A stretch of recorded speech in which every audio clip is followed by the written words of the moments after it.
hesitate. Crosses. Johnson, header, goal! Finally Fresno on the board. Finally a lead. Away to Seattle. In final 8 minutes. And Jamal Johnson, a piece of Fresno Football Club history. Both teams playing in the midweek. Sounders FC2 falling to Fresno a 0-0 in Tacoma as a wild affair had Fresno out on top. In the end, they ended up flying back some nearly 900 miles for tonight's matchup, while OKC Energy fell 0-0 to Orange County as they allowed a goal in the 13th minute and never found their way back in. Traveling nearly 1,500 miles out to Fresno, California, it's game number 3 at home for Fresno Football Club as they return to Chuck Chancey Park looking for a second consecutive win. Hello, everybody, and welcome. Matt Stubbington's alongside Mike Watson. For Fire Squad Fresno, they welcome back a team that might be a little road-weary, but both teams are a little tired after a busy midweek. Well, both teams had that midweek game. Both teams had to recover, regenerate. Not a lot of time for practice. Really probably just walkthroughs and tactical talk with the coaching staff. But I think more to the point is that Fresno will be very buoyed by the result that they had midweek and really excited to get back in front of their home fans tonight. And here's a player that's been around for the better part of a month, but it's his first appearance on the active roster. We know Adam Smith really likes him. We know that Frank Yallop, the general manager, really likes this young Brazilian player. Well, I don't know anything about him, but I'm really intrigued to find out something about him. The coaching staff are excited. I'm excited. He's on the bench tonight. Hopefully he'll find the field of play. We hear he's a bit of a mystery man. Will he make his appearance here for Fresno Football Club, who are currently, so early in the season, in playoff position, 4 points under their belt? For OKC Energy, a long way from home. Is this where they get back on the winning track? Action your way next.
Skydivers arriving into Chuck Chancey Park.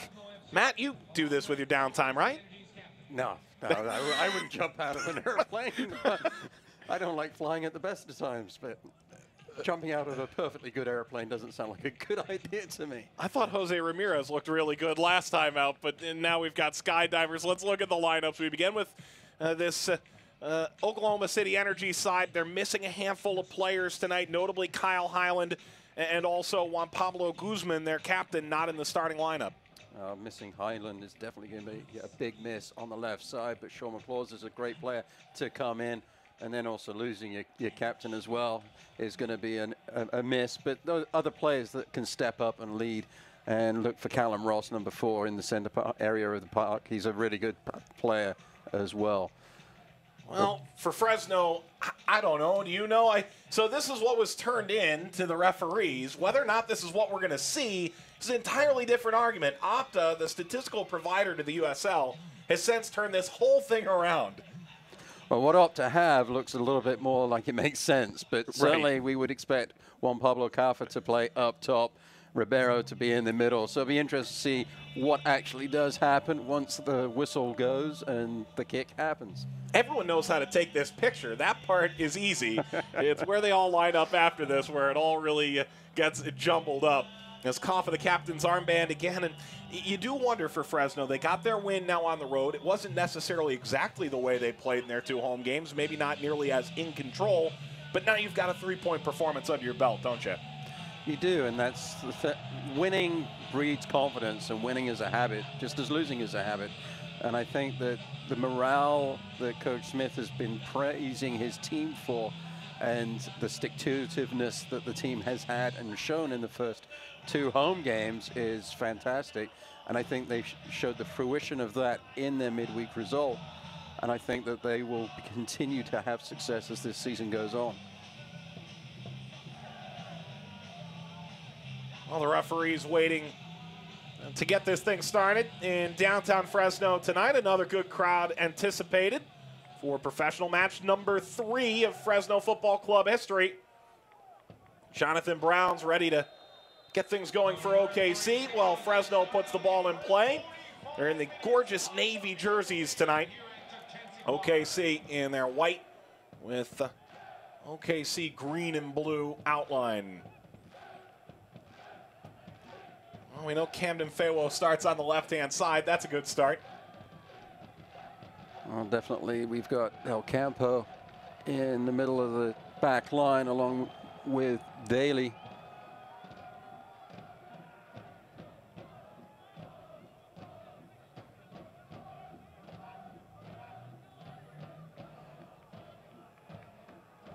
And Ribeiro has actually slotted into the center area of the pitch as well, which is what we would have expected.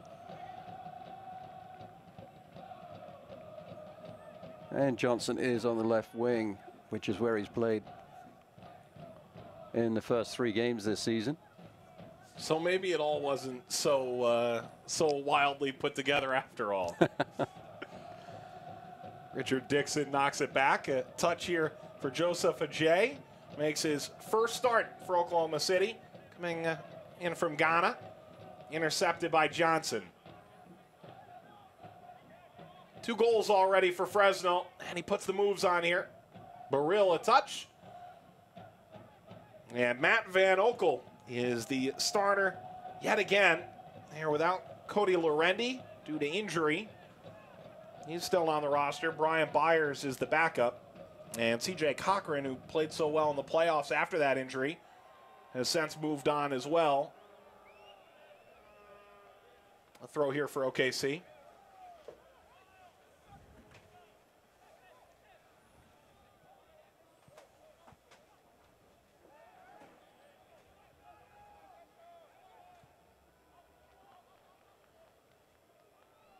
All up the left-hand side. Chance here for Sia. Contact edge of the area. That's fair play. And a goal kick on the way for Kyle Rainish, who had a 7-save shutout last time out.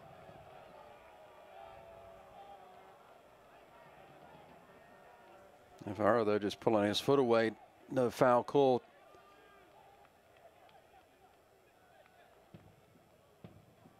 Rainish played really well Wednesday. Some big saves down the stretch.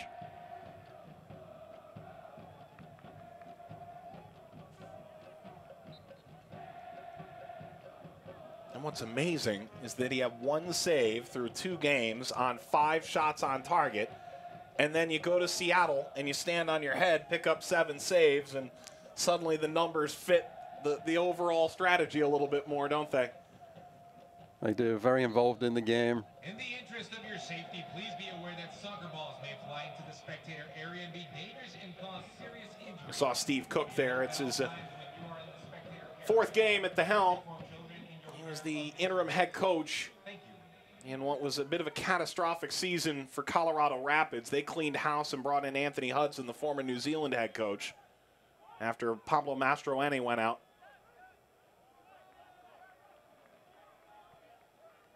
All of a sudden, OKC found a fantastic coach who had somewhat been cast aside, surprisingly, after the mutual agreement to move on from Jimmy Nielsen. Flag is up here for Johnson. It's an offside play for Fresno.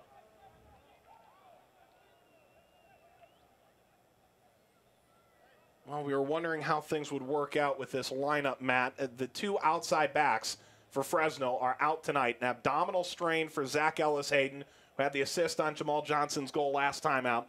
And then Alex Cooper, a left glute strain, finds himself out as well. Cooper as well, a huge part of what Fresno do. He got the tying goal last home game. And two very important players. Coach Adam Smith likes to get balance on the flanks going forwards. And Ellis-Hayden and Cooper are able to provide that. It's going to be down to Camden Feo and Navarro to do that job tonight. Beto Navarro suddenly has become the most traveled man on the roster. Center mid, center back. Now outside fullback as well. As Kaffa goes down, Dixon to throw. Man of Fresno Fuego fame. Down goes Ima Tumasi, who's on loan from FC Dallas for the year, and a chance here for OKC in a pretty dangerous spot. Great opportunity early in the match. I was about to say the Fresno fans will be relieved that the team have been able to get through the first 5 minutes without conceding a goal at home. First two home games conceded very early, but I'll be hoping that the commentator's curse hasn't struck again. Second minute in the opener against Las Vegas, the fastest goal scored by an expansion team in history. The problem is it went against the Fresno expansion team that was at home. Then a third-minute goal allowed to Galaxy 2. A red card to Galaxy 2 sort of changed the narrative. It finished a goal to a goal.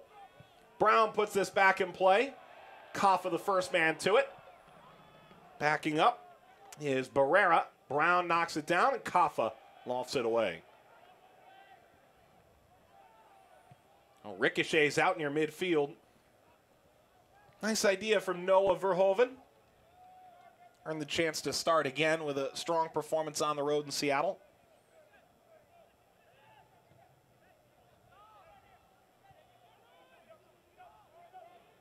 Bustamante in pursuit. And back by the captain, Christian Ibiaga.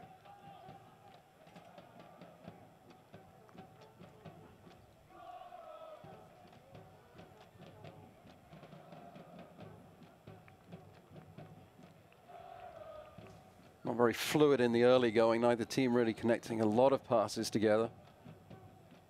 Perhaps OKC are a little bit more successful going forwards.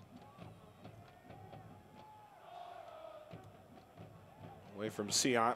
Now a chance to get forward a little bit here. Out of everybody's reach, Ajay goes back. Time in South Africa as well as Ghana. Knocked ahead by Ibiaga. His brother was the Defensive Player of the Year in USL last year with San Antonio and moved on to NYCFC. Sebastian Ibiaga. Steve Cook wants to play a little quicker, huh? Well, you and I were talking earlier. We want to try and avoid the energy cliches, but on Wednesday they looked very lackluster. And I think the body language and the attitude of the coach there speaks volumes as what he expects from his 11 out there on the pitch. Wants more effort, more intensity, and more urgency from the team. I'd say we're seeing that in this early going as well. It seemed a little bit quicker to the ball. Cut out by Daly. Ribeiro shoved down from behind. The foul against Justin Chavez. Went to local Edmond Memorial High School in Oklahoma City. Spent his whole career in Florida and returns after his stint with Tampa Bay Rowdies. For Chavez, his first start back in his home state. Same could be said for Sean McLaws. Ball ahead. Knotted back across by Kaffa. Nobody there. A little less on it. Maybe Bustamante was in good position. The idea was a good one to head it back across goal, but he was in fantastic position with Kaffa. He might have just tested the goalkeeper with that one. Good service from Van Hooven. Premier Valley Bank. Tonight's ball kids are from Lemoore Youth Soccer League. Well, now they'll make their toss. There's Sean McLaws out of Edmond, Oklahoma as well. Last at Harrisburg, the newly minted Penn FC, this 2018 season.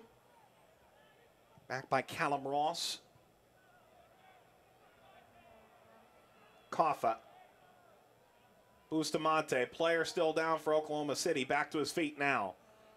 10th minute, scoreless.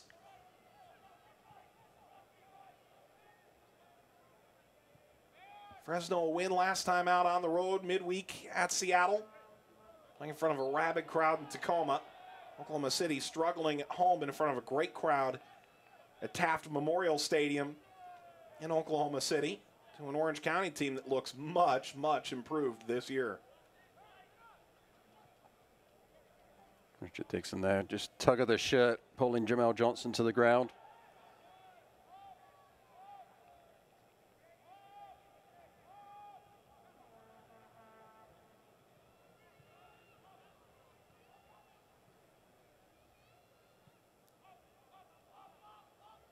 Field by Chavez. Maybe there's some room here for Baril.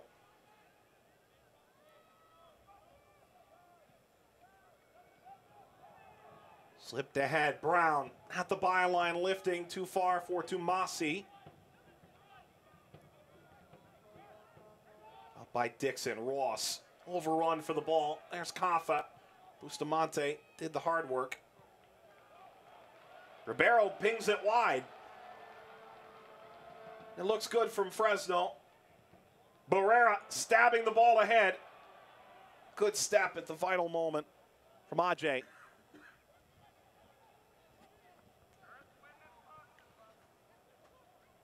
And that movement started from Bustamante's defensive presence in his own half, coming back to win the ball. Lovely deft flick of the foot with the outside left boot. Kaffa to play the ball forwards.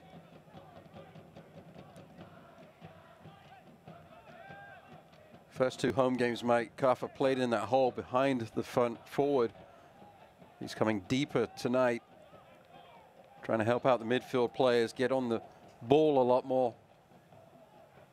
Such a good distributor of the ball, adept at passing, finding his teammates. Kaffa. Camden Faywell. Camden Faywell couldn't quite find his way through. It's a goal kick here for Oklahoma City Energy. Camden Faywell starting early for Fresno. And then not these last couple of games, but a couple of defensive injuries have tipped the Foxes' hands in this, their fourth game of the year. Well, that's a heavy collision. Sion went down.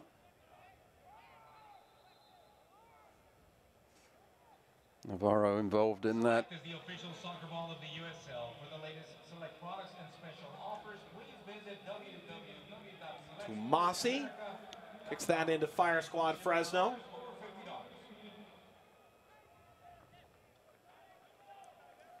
And there's Adam Smith. And we spoke to him early in the week about how they would approach Seattle. He said, there are a couple twists that I'm planning to throw at Sounders too. And boy, did he. There were a couple tactical adjustments that really rung true. Yeah, to me, it looked like they were playing more of a 4-2-3-1 lineup. I like that because it gives you the 5 players in the midfield, gives you some rotation with the front 4 players. Seemed to give some space to Seattle to exploit a little bit, but Rainish stepped up great and made some good saves when he had to. Tonight he's gone back to more of the 4-4-2 lineup, but with Kaffa dropping back a little bit deeper, so at times it will look like a 4-2-3-1. Van Oekel was under pressure. High boot into Kaffa. Now a decision for the referee. Chavez got up there a bit, and it goes over to check on the Fresno captain.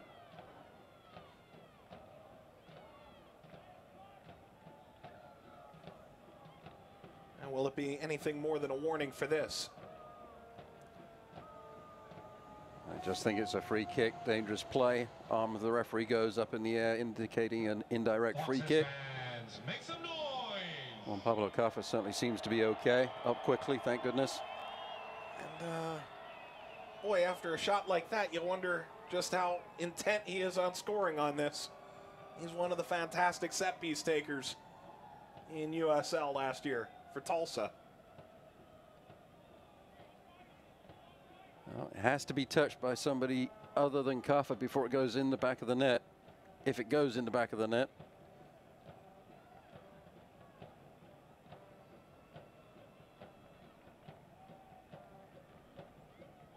Having said that, I don't see the referee's arm back up in the air.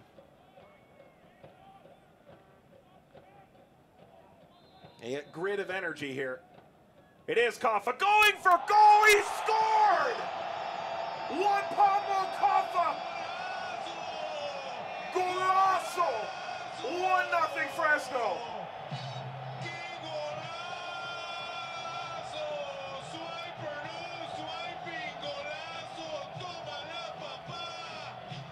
The placement was sublime. A fantastic goal, a fantastic strike. And for the first time at home, Fresno have the lead.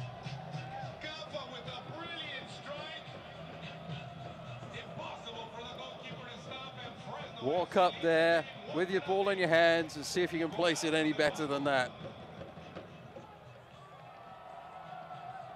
Oh, they call him the violinist of the viaduct. What a goal for Juan Pablo Kaffa, the native of Argentina. And his first for Fresno puts them ahead of Oklahoma City at home. And now Brown into a smoky Fire Squad Fresno. Kaffa's first of the year. Last year, 9 goals, the most he had ever scored in the season for the Tulsa Roughnecks. And look at that captain, and you can see how amped up he is by it all. It was a real boost of adrenaline. It's a fantastic goal. You're going to feel good about that, even if it's on the practice pitch. But to do it in this situation in front of your home crowd, fantastic moment for the captain of Fresno. I don't know if this reference hit you. Did the public address announcer just say swipe or no swiping about the Foxes? I don't know if that crosses cultural boundaries. Dora the Explorer? Is that not hitting you? No, the only reason I know that is because my kids watch the show. Right. Well, I don't know what my excuse is for knowing that. If he scores another one, he puts it in his backpack.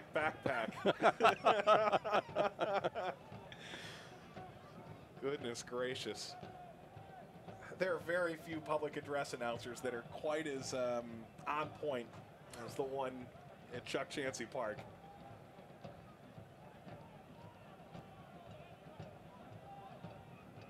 Has me fearing for my job. Kevin Faywo here for Fresno.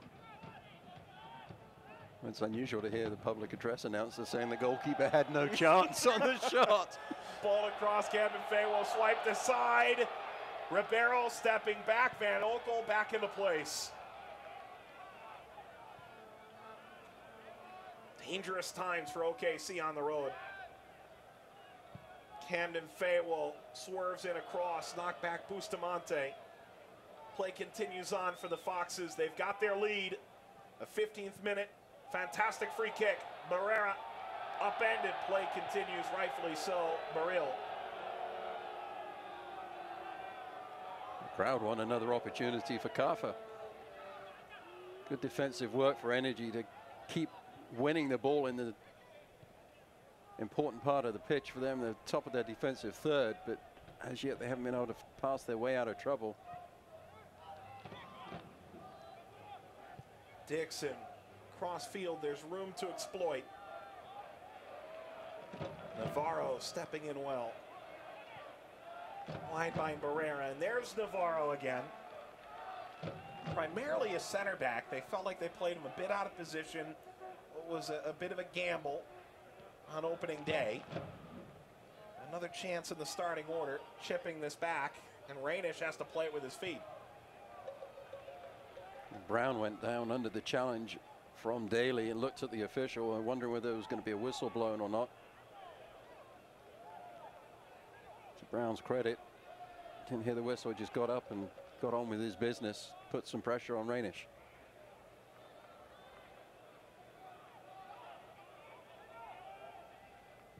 Ribeiro. Kaffa. There's Ribeiro. Bustamante not nearly enough on that. Stays with Fresno in the 20th minute. That's their first goal inside the first 70 minutes of a match. No way to do it.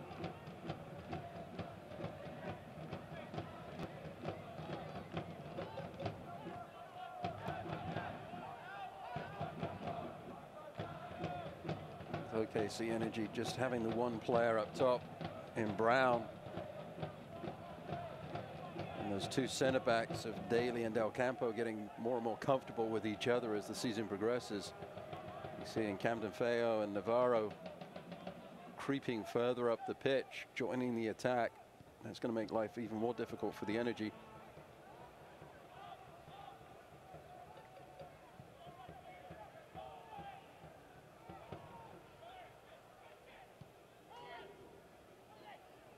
OKC moving forward here. Tomasi. Tomasi at the byline, keeping still. Cross headed in. OKC finds a response in the 21st minute. And what a moment it is for Jaime Sia. It's his first goal for OKC. That was beautiful work on this near sideline. Camden Feo goes to ground, trying to slide tackle. Doesn't win the ball.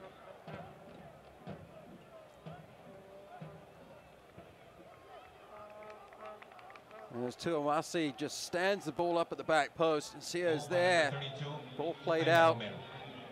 Collection by Tuamasi. There's the slide tackle attempt. Doesn't win it, Camden Feo. Takes himself out of the play, and it was an easy finish in the end for Sia. Just had to make sure he hit the target. Beautiful cross. Out of the Real Madrid Academy. Guy who they really in Charlotte last year took time to bring in, but they knew he was worth it. They're trying to handle the training compensation package with the last team he was with in Spain. And he comes over to OKC after seeing a lot of time off the bench, primarily behind the Martinez brothers for the Independents. All of a sudden, he pops up in OKC. They're missing Jose Angulo again, and he's got his first goal with Energy FC. He's been involved a lot down the left-hand flank, putting Navarro under some pressure. And until that moment, Navarro had been able to handle that pressure. The right fullback for the Fresno Foxes just lost his mark a little bit, maybe ball watching perhaps. The run came from deep, and Sia just put the ball in the back of the net. Rainish, no chance. Those are the times you really miss your two starting fullbacks who look so good these first couple of weeks. Not that Navarro's not up to the task necessarily, but that's not the position he grew up playing. Here's Dixon. Alex Dixon is available tonight. Richard Dixon at the byline, playing it low, skips across all the way through. Well, OKC last year under Jimmy Nielsen, they knew they had a lethal combination out wide. Steve Cook kept most of that attacking group together this year. Definitely Richard Dixon is a real threat down the flanks. Fleet of foot, got the skill as well.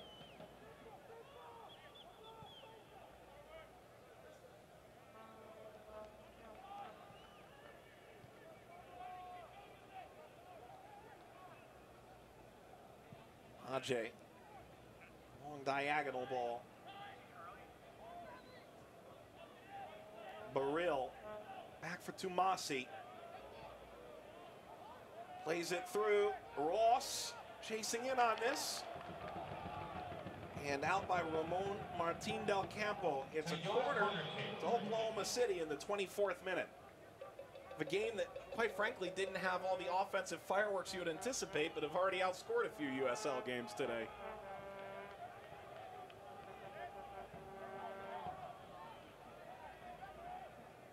I'm sure pregame this is what was totally anticipated, but I don't think anyone in the stands complaining at the present moment. Here's Jonathan Brown. Skies the ball to the back post, kept in play. Header down by Ross. Shot, Tumasi, held, Rainish. That was earmarked for the upper corner, Rainish. Johnny on the spot. Glares at the official on this near sideline. He thought that ball on the cross from the corner kick had gone out of bounds. But things were kept alive. Tumasi with the left-footed shot didn't trouble the goalkeeper. Baril, OKC loading up again. Winless their last two after a season opening win. Tumasi, the overlap on. Dixon arrives, crosses too far for Sia, who pushed in. That's a clear foul. Keeps OKC from trying to expand that attack even further at the 25-minute mark. Navarro didn't lose his mark on that occasion. He was sticking close to Sia. Hence the push in the back as the number 32 for the Energy try to find some space in the box. From the USL's players at USLsoccer.com's From the Pitch, with written and video content that provides unfiltered access and a first-person look into the professional game and players' everyday lives.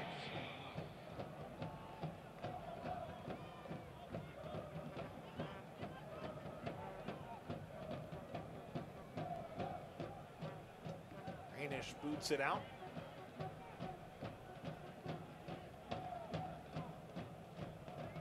Level terms at Chuck Chansey Park in downtown Fresno. 15th minute, Juan Pablo Coffa, a 30-yard free kick missile.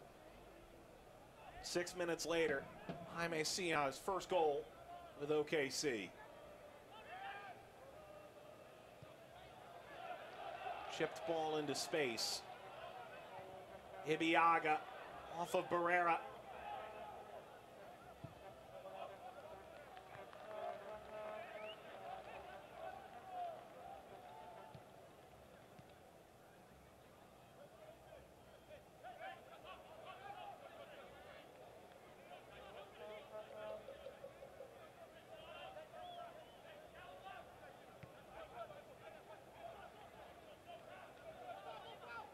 Fayol on the turn, and Tumasi arriving in there. Those FC Dallas loanees, one of 3 on season-long loan. The ability to be recalled by Dallas into MLS. Tempting fate a little bit here, aren't they? They are a little bit. Some good pressure being put on by Fresno.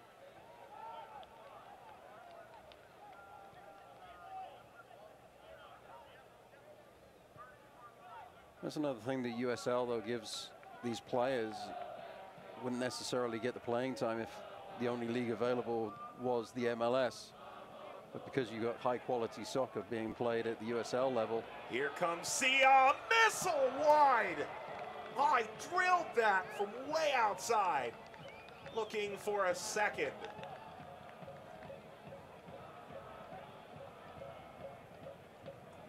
Well, it says high-quality soccer being played at this level. That was an example of it, just off the outside of the right boot. A lot of power in the shot. Rainish would have been struggling if it had been on target.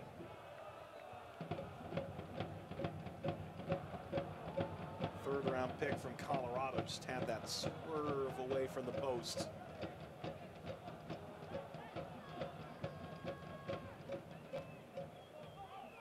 Lifted ball through. Brown giving chase.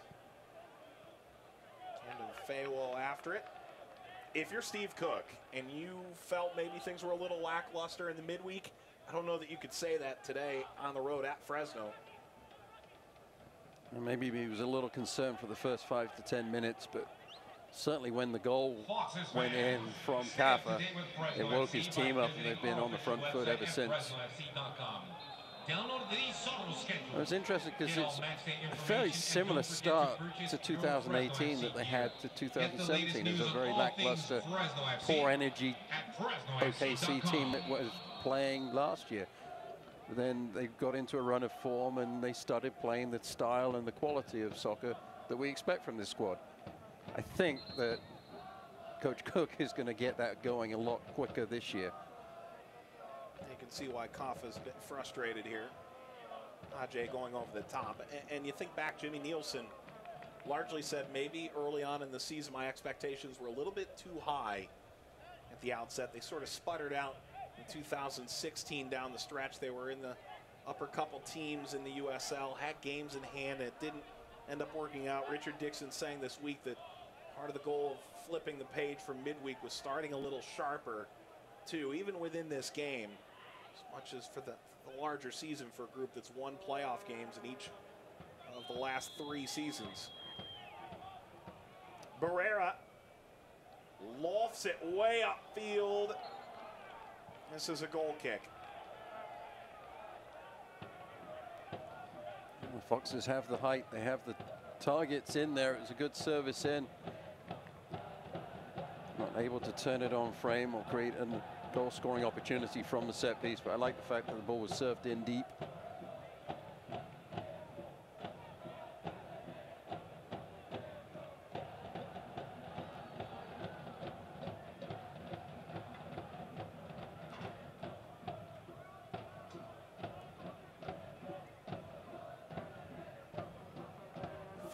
Games in USL this week among the 33 teams, rather today, 17 for the week, including midweek games, and already these 2 goals make it the 7th highest scoring game in the league. There's a few more to go tonight. Las Vegas playing an 11 o'clock game at Cashman Field. As producer Ryan Rose notes, a lot of 1-0 games this week. Louisville knocking off Tampa Bay. Indy 11 falling in front of nearly 18,000 fans. FC Cincinnati dragging about 1,000 people from the Queen City for that one. And coming away with the win. Nashville picking up a win over Bethlehem on the road. Their first win, 1-0.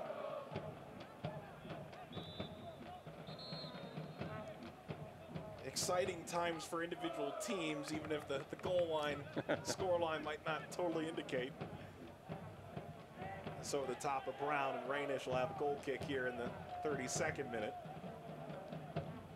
St. Louis got a 1-0 victory as well, and it was sort of the highlight of the team celebrating with their fans, the St. Louigans, if I say that right. Spit that one out. There was in the corner of the stand after the game, just bouncing up and down all together. Everybody happy with the victory.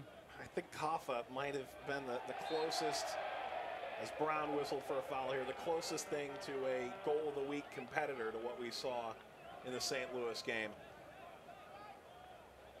Was that a chip from the touchline that bounced into the net?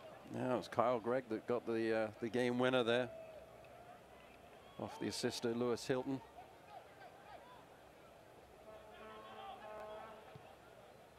Phoenix, a penalty in the 90+ third at Reno, get a 1-0 victory. Asante scoring that goal. So this game has featured, what a move there. Barrera stopping on a dime and Ross flying through.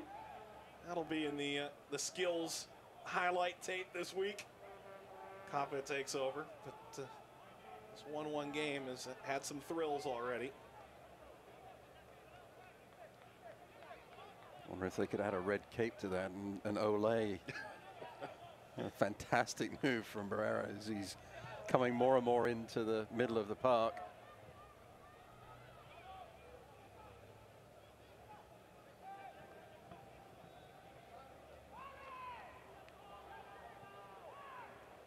First two games, the first two home games of the season, we saw Barrera on the right side exclusively. It's one of those little wrinkles that Coach Adam Smith said that he would add to his team, see if he could shake things up a little bit, make things more difficult for the opposition.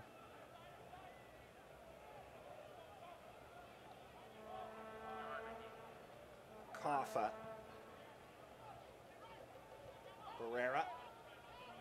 The real loser in that scenario is Augie Cesaris, who played his best game last Saturday by Adam Smith's estimation, but gets rewarded with a little bit of a system change. He finds himself on the bench of late, really through no fault of his own, according to Coach Smith.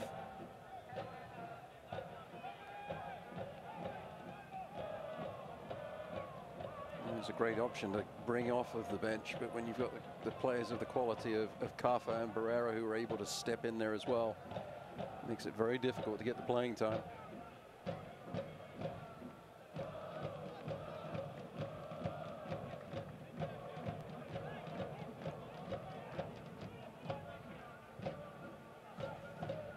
Jose Barril. Sia, who's moved to the right. Sia keeping this still. Brown.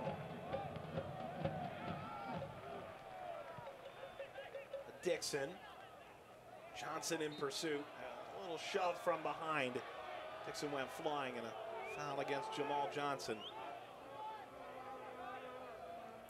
The dismissive wave was more of disappointment in his. Barril serves. Not a bad look off the restart. Dixon nodding it back up forward. Barrera. Johnson dispossessed only for a moment. Now maybe some room on the right.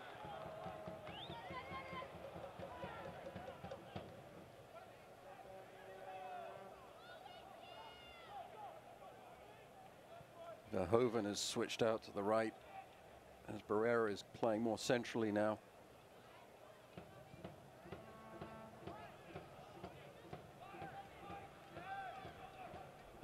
Daly brought that down. And plays Camden Faywell. Foxes fans, remember Fresno FC 2018 mini plans are now available with 3 options to choose from, creating the best fit for your needs. For more information, visit our ticket experts on the concourse.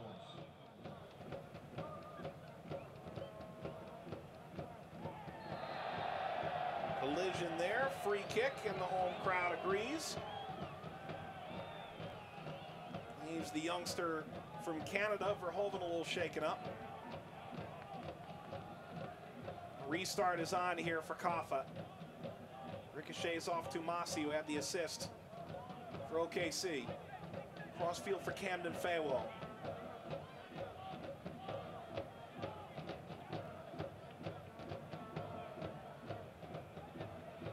Verhoeven. The overlap available, but Verhoeven takes it himself, slices into the area, back-heeled by Kaffa. Not nearly enough to redirect toward Bustamante, and Van Okel's on it. Great imagination from Kaffa, moving away from goal. Verhoeven and Navarro trying to combine up the far sideline, creating passing lanes to be exploited. Kaffa gets in there on the diagonal run, misses the back heel, actually deflected off the defender into the arms of the goalkeeper.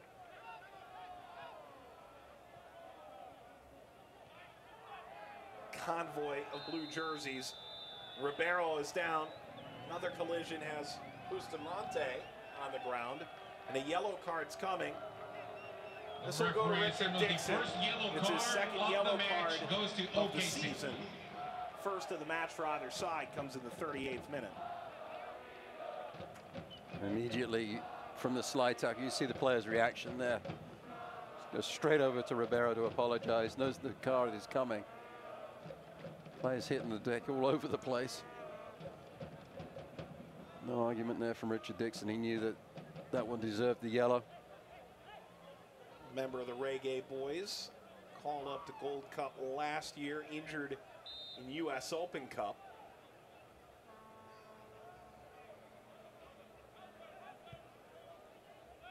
Campo the restart. Johnson was fading away from it. Campo play continues. Herrera can't believe all the space he has. Closed down quickly. He circumnavigates midfield.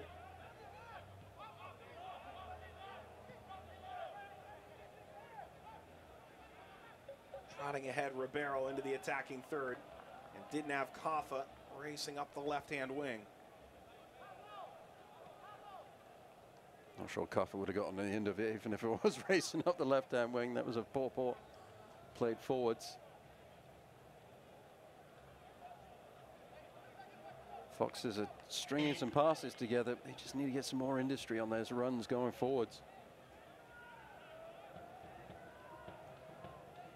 Talk to Coach Smith, and he's talking about how successful Fresno were at getting the crosses in, but not getting on the end of the crosses. You mentioned the players tend to stagnate a little bit, didn't recycle their runs. And that might be a little bit of what's going on as far as getting the ball into the attacking third as well.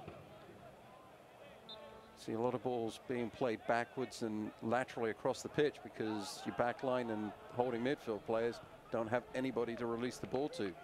So those forward players have to make sure that they make themselves as available as possible, recycle runs and keep the movement going. Stay connected with the Solos on social media at FFC Foxes on Facebook, Instagram, Twitter, and Snapchat. That's FFC Foxes Dixon. on all social media platforms. Ricochets. Rainish did not keep it in. Corner kick coming for the Energy in the 41st. Herrera quickly on his post. OKC has gone quickly on a couple set pieces already tonight. Rainish there indicating he wants his back line to keep their eyes open, stay focused. Here's Brown, the youth of Cardiff City. Now 27, the Welshman. Brown, again, puts a lot of air under it. This one didn't get nearly as much distance, and it's easy for Rainish. Yeah, poor service there. Chops under the ball, lots of backspin, floats it up. Just catching practice there for the goalkeeper. Flicked on by Verhoeven.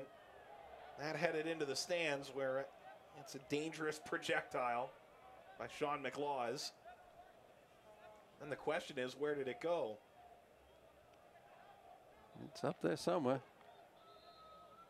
Juan Pablo Kaffa's beside himself. The ball kid's like, where did it go? I know we're playing in a baseball stadium, but you can't keep your foul balls in the game of soccer. Well, that was near concourse level. Bustamante trying to overhead kick that into the middle of the 18. Barrera, Ribeiro, Johnson flicks further, bounces off Ibiaga, kicked away from Kaffa. Play continues still, nearly chested ahead by Johnson. Header upfield, knotted down. Barrera up the right-hand side. McLaw is sliding in, sends it the other way.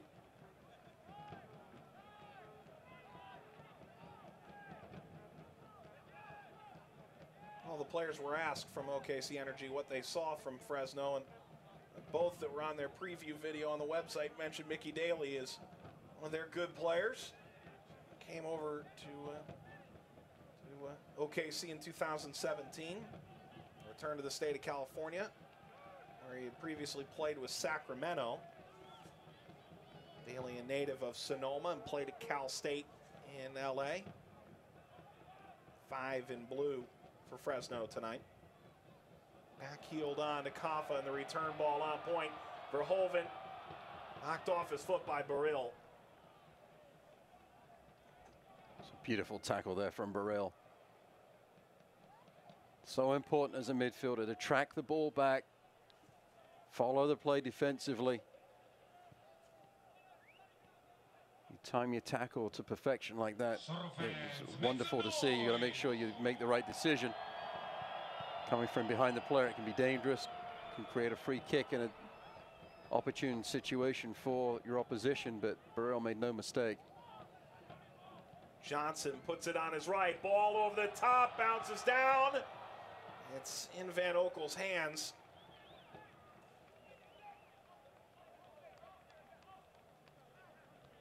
Good service in. Ribeiro's right there and just didn't fall kindly for him. Couldn't control it with the thigh. Bounces off the defenders as well. Fans, remember to visit Fresno FC team store located in the southwest. Jay was there. And behind section 119 today to get your Soros gear. Fresno FC kits and Adidas collection are in stock. Check out the latest in Fresno FC merchandise. Johnson. FresnoFC.com. Sia.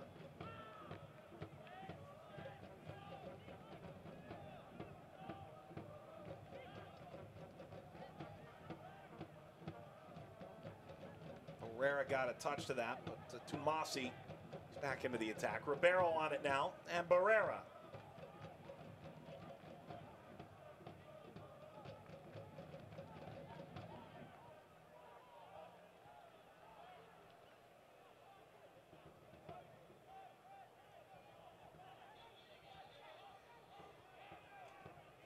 Baril.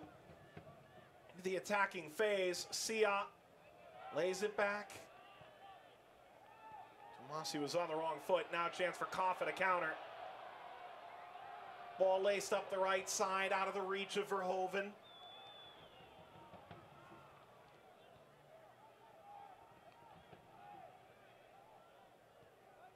One minute of stoppage time. There'll be one added minute in this opening half.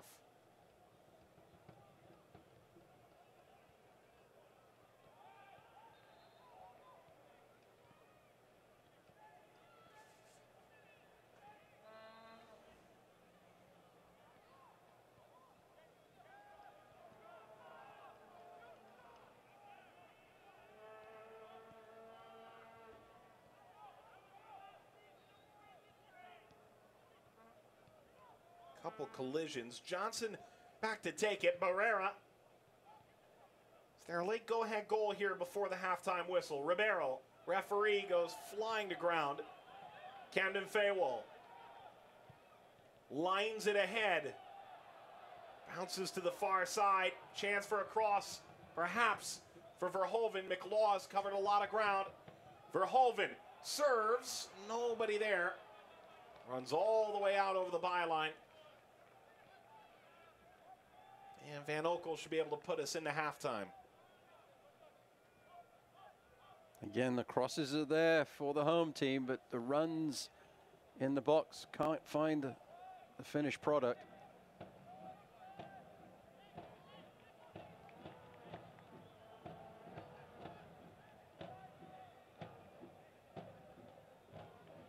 Van Oekel does the honors. The referee obliges. We've reached the halftime whistle.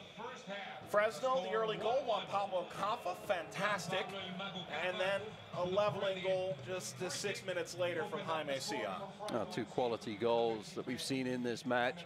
Fresno FC will be very excited that they got the go-ahead goal, but disappointed in equal measure that they conceded an easy goal. To be fair, Camden Fair should have done better on the near sideline to stop Tuamasi from serving the ball, but in the end, I think an even half, and we've seen that in the scoreline. And it's off to get additional refreshments, I should say, for Fire Squad Fresno. When we come back, we'll take a look at the league scoreboard. We went through some of the big scores in this opening half already, but a lot of 1-0 results. That was not Matt Stubbington, I swear to you. There are Whitecaps fans and Fresno fans alike, and they all enjoyed the goal in the 15th. Juan Pablo Caffa. Fresno, a 1-1 scoreline with OKC at halftime.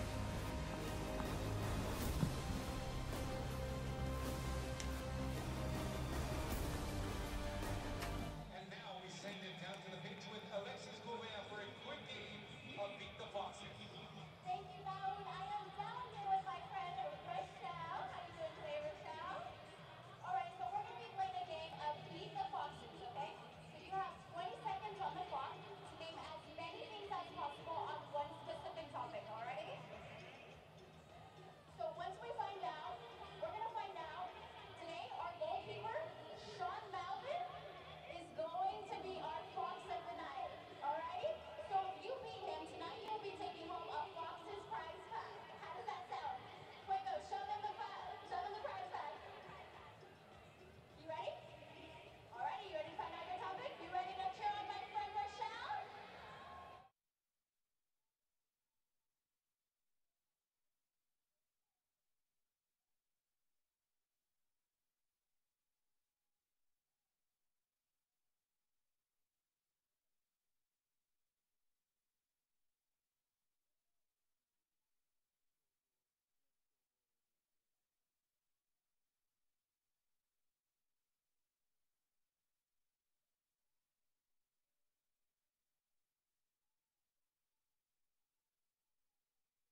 Back at Chuck Chansey Park, Fresno and OKC level at halftime, 1-1. Matt Stubbington alongside Mike Watts.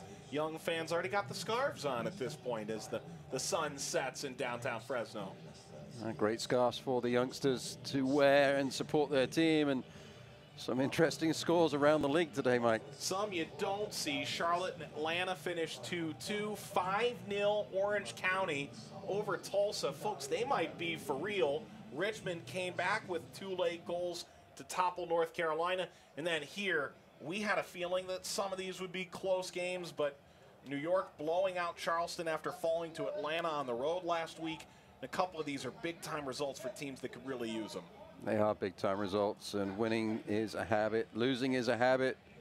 It builds confidence to get those scores, get the ball on the back of the net. And New York Red Bulls, too, they'll be thrilled with that 5-2 victory. And a fantastic result, the 5-0 win that we saw from Orange County over Tulsa Roughnecks. I mean, it's tremendous scores and games all through the league today. And if you're Orange County, you're thinking about the midweek game you played at Oklahoma City. You squeeze by with a 1-0 game, and then you go across the state and knock off Tulsa by that great margin. And then Louisville, a 1-0 lead over Tampa Bay.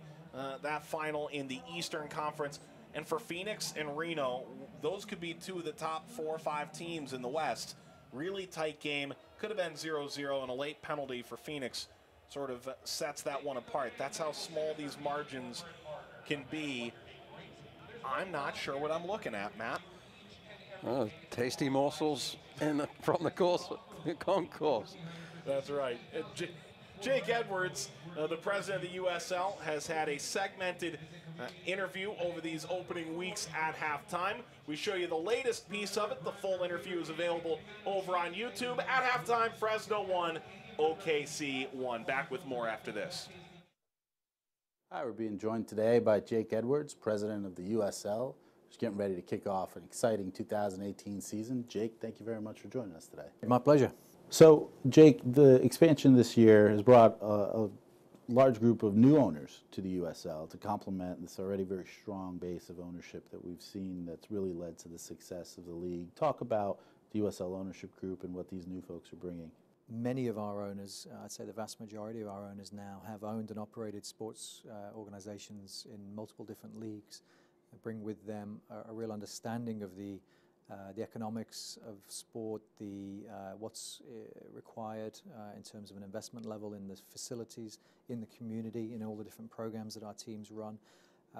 So for me, it's a privilege to get to work with all of these very experienced businessmen and women on a daily basis, and I'm just constantly thrilled by the commitment and investment they have into their local communities and ultimately into our sport. The new owners that are joining our league now are coming in every year with bigger ambitions.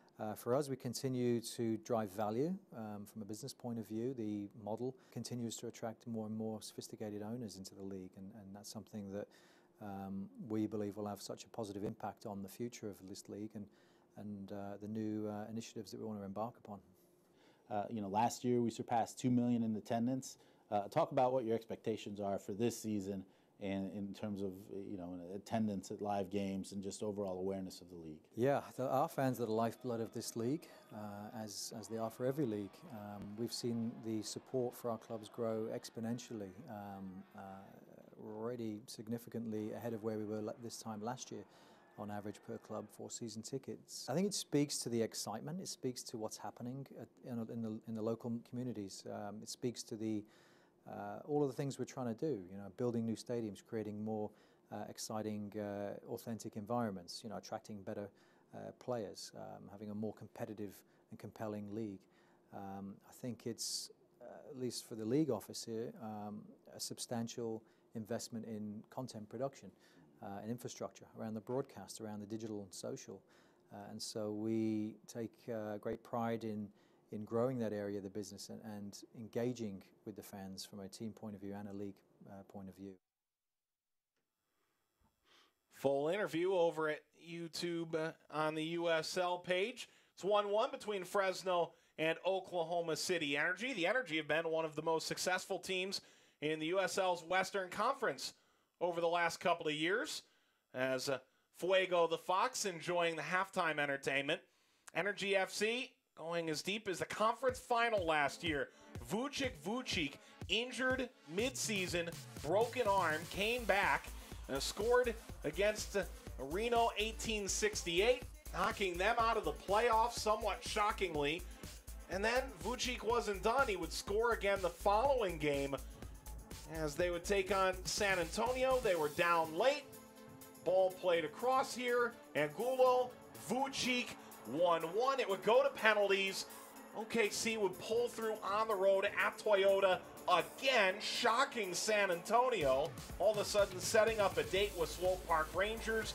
This one ending in penalties as the Swope Park game did. The Swope Park game ended with the goalkeepers taking penalties. This one didn't quite get so far as Reed stopped by C.J. Cochran, who since moved on from Oklahoma City. And the late winner by Wallace, Anthony Wallace, putting them through the celebration all around for Jimmy Nielsen's Energy FC. So now under Steve Cook, OKC has a great playoff legacy that they're trying to live up to, Matt. They do have a legacy that they have to live up to, and I think that what we're seeing from them tonight is a better team with more gusto moving forwards in this season. I mentioned it in the first half. They were a little lackluster to start 2017, and then they found that run of form that got them into the postseason, and they were able to continue that form going forward. So hopefully Steve Cook has them on the right foot right from now. And Swope Park has just as many wins as that other group in the playoffs, but they've only come over the last 2 years. So OKC, one of the stars of the West, Fresno challenging at halftime at Chuck Chansey Park. Through 45 minutes, Fresno won, OKC won. We've got highlights on the other side of this timeout.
Chuck Chansey Park in downtown Fresno. Game number 3 at home of 17 this year.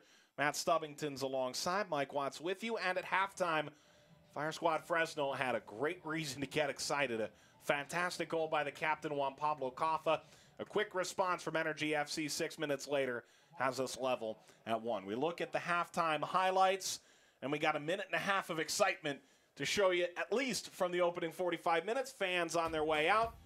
And from the early going, Fresno doing a pretty good job of pressuring. In this case, Juan Pablo Caffa, a bit lucky not to get nicked up here. He was lucky not to get more damage from that foot. And he got up a little bit angry and put his left foot, curled it around the ball, over the wall, and into the back of the net. A fantastic finish by the captain of the Foxes. What I didn't realize was how savage it was. The back heel from Bustamante after he picks the ball up and runs away with it. Whoop! Back into the net a second time. The Claws went after it. So it's 1-0 on Pablo Caffa. They call him the violinist of the viaduct. He doesn't play the corner flag this time, but it's 1-0 nonetheless. Tumasi, 6 minutes later, looking to the back post. This is way too easy. Absolutely. Ball watching the back line a little bit. Camden Feo goes down on the challenge, doesn't win the ball. Tumasi just stands the ball up at the back post. And there is Sia and just nods it in and down. The goalkeeper, no chance. And Fresno are tied with OKC Energy 1-1. The native of Madrid's first goal for Oklahoma City coming on over from the Charlotte Independence. They would look on set pieces toward the back post. This ball up for Callum Ross into a dangerous spot. Tumasi, a well-struck shot in on Kyle Rainish. The goalkeeper on this occasion was well positioned, makes that look very easy. Then looks over at the assistant on the sideline and says, didn't that corner kick go out? He was a little unsure about that, but nonetheless, he played the whistle, smartly did the goalkeeper, and makes a very good save. Those some of the news and notes around the league. 15 USL games on this March 31st, a day before Easter, so naturally no Sunday games. Louisville defending their home record. They have just 2 losses in the better part of 20 months at home, a mark that Fresno would love to keep up on their own. They've got a draw here at halftime. If you're Adam Smith, where's your mind coming out of the locker room? I think he's made some changes tactically. We saw in the first half that Verhoeven went out to the outside right position. Barrera came into the middle. So there's 2 experienced players, Caffa, Barrera, playing in the middle of the park, trying to help Ribeiro out as far as controlling that area of the pitch. And I think that's going to have to continue into the second half. Some more ball movement, I think, perhaps through the middle, and then getting the ball out wider, further up the pitch would help the Foxes be more successful. Energy breaking their huddle.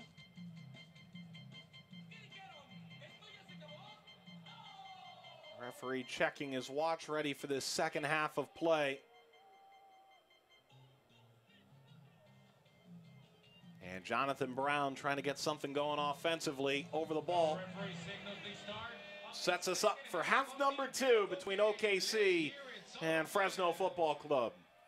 Fresno game number 3 at home. Their 4th overall. They start with 5 of their first 7 Chuck Chansey Park, and they'll finish with 5 of their last 7 at the Chuck. For OKC, they are on the road on a 2-match losing streak. Drubbed by Phoenix and a tight loss at home last time out. Swerved ball that Rainish is able to handle with ease. Fire up the other way. Johnson pulls up a bit. Dixon in pursuit. Stays with the Foxes team that's playing for the 2nd time in 8 days at home. 3rd time, though, in that 8 days. They played on the road at Tacoma. Earned their first set of frequent flyer miles as a club. Adam Smith said he got on the plane, he looked around, he said, whoa, this is a proper road trip. This is real now. It's been interesting this week to hear a couple of the coaches and their comments about the road trips and how excited they are as a coach to be able to get the team away and have them all to themselves, no distractions from home, and the team bonding that goes on the road trips, and just fantastic to hear the coaches talk from that perspective. OKC coming out with plenty of gusto from the locker room. Bit of pressure. Knocked away from Verhoeven and knocked out by Ribeiro. McLaw's first start with Oklahoma City, coming back home.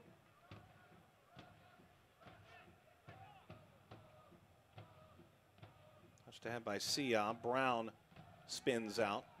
Caffa. Slid back toward Del Campo. Love the way that Caffa just rode the challenge, sliding in from Callum Ross. It was almost as if it wasn't happening.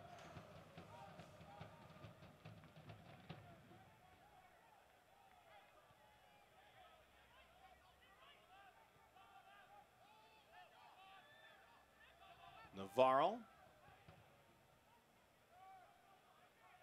Fresno seems content in the early going to hold on to the ball and make OKC run for it a bit. Kaffa lobs ahead. Kicked out by Tumasi. OKC this year, coming into the match through 3 games, had attempted 807 passes. Fresno had tried nearly 600 more, but the passes at halftime about level. That's a number that Fresno is very cognizant of. They try and aim for over 500 passes a game, and they've done that 2 of their 3 matches this year. Coach Smith feels that if you can get over 500 passes, you should be successful. Certainly well on their way to that target tonight. 236 for the first half. One thing I noticed in this second 45 minutes, the early goings, the Foxes are trying to take less touches on the ball. 1 or 2 touch passing, the ball will move faster than the player. All the corners tonight have come on this end of the field. This the first for Fresno. Johnson swinging in, off of Ribeiro, it's wide. Callum Ross pointing at Ribeiro's head, and indeed a goal kick for Oklahoma City. Lovely service in swinger. Normally it's Kaffa that takes all of the corners. Ribeiro couldn't get on the end of it. Looked like it deflected off the head of a defender, and that took it out of the path of Ribeiro. Wasn't able to turn that one on frame, and out it goes for the goal kick.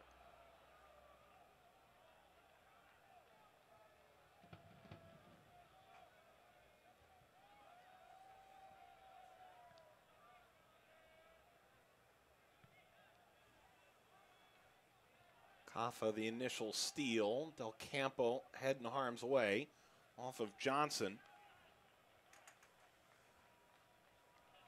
And while statistics don't tell the whole story, it's worth noting that for OKC as well, only 16 shots in 3 games, but 11 of them were on target. They only had 1 shot in total against Orange County in the midweek. Trying to be a bit more offensive in this corner kick for OKC. 3rd game in a week. 3 shots for OKC, 2 on target, so they're keeping with the percentage.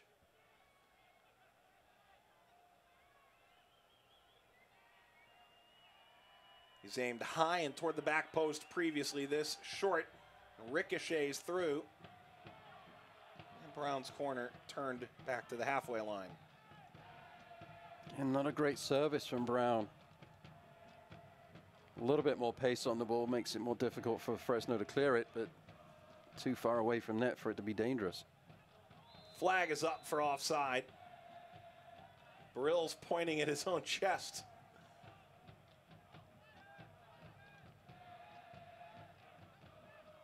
Steve Cook made a bunch of changes from the last game. Kyle Highland is out due to injury, so that one is a bit more obvious. Callum Ross back to Mossy. Advantage played. He's on the turn. Camden Fayewo in pursuit. Tumasi continuing still. Tumasi into the 18, finally dispossessed. Now Verhoeven trying to take that space that was vacated. McLaw has stepped in. Atua Henny's out with calf tightness tonight. Jordan Cano didn't make the trip. Another FC Dallas loanee. Alex Dixon, Juan Pablo Guzman available off the bench. So too is Miguel Gonzalez, one of the top scorers in the Western Conference last year with 8 tallies.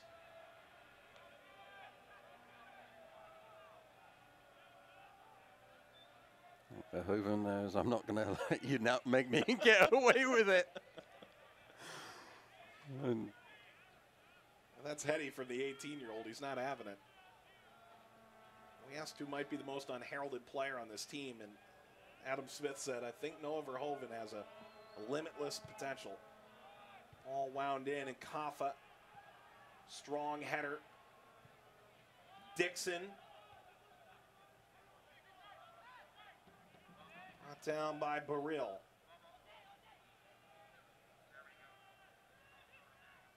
Barill the back heel. Brown took a funky hop, and Rainish concedes the corner, trying to hold that in at the byline.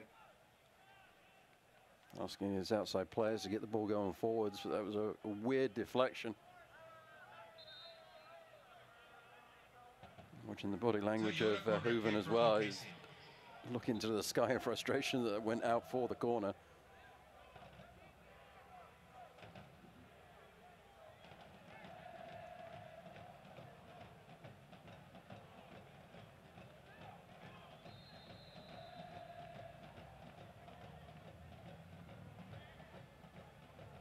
Corner coming this shorter.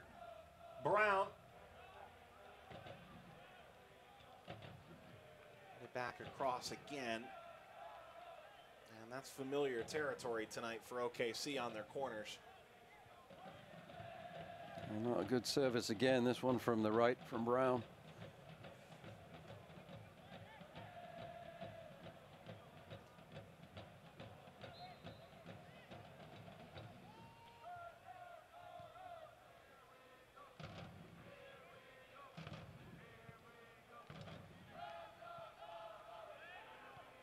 Verhoeven after it.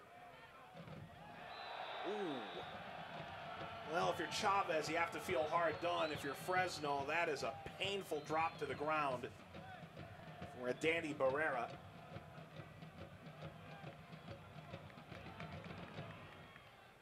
And we've entered Kaffa territory again. I was just thinking the same thing. Got some ups for a little guy. He's not the tallest man on the pitch as Barrera, but he was well up on that challenge for the headed ball. Chavez just undercutting. Well, if we're lucky, we'll see a lightning strike twice. On Pablo Kaffa, a fantastic goal in the 15th minute going the other way. Now in the second half, he can put Fresno back in front. Van Oekel pointing at his wall. It's a similar setup, to be sure. Similar numbers, similar distance.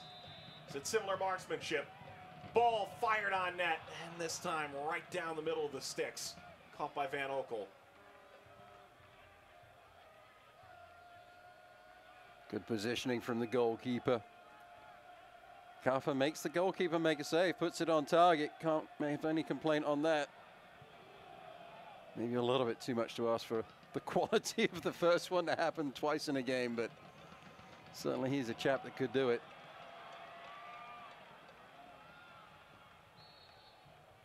That's a foul. Ebiaga nearly usurped by Verhoeven. A young man, the 18-year-old, doing his best to get goal side and start the offense, but Ebiaga is a wily customer and very difficult to get around. Hooven's had a little bit of a frustration in the last couple of minutes, starting with the nutmeg attempt that he conceded the free kick on.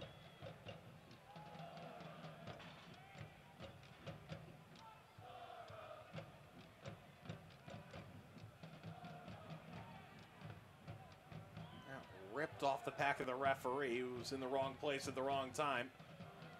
And the tack broken up by Navarro. Steve Cook is beside himself.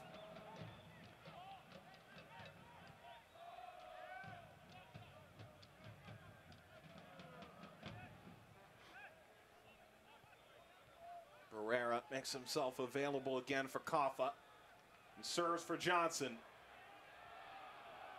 Off of Dixon, or was it?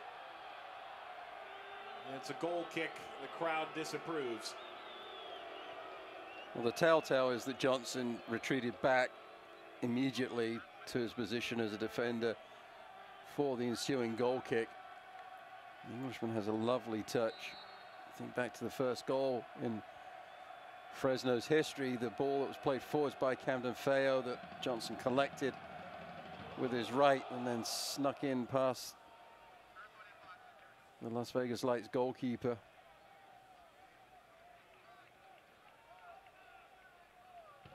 You know, not to go hunting again here. Well, here's a ball across. back heel by Navarro in a dangerous spot. I mentioned the swiper, no swiping. The pan we had there a minute ago of the crowd disapproving. Fuego the Fox has a great reaction that's worth your time. Some mascots just lend themselves to the gif, and I think Fresno's mascot Fuego is right there with it.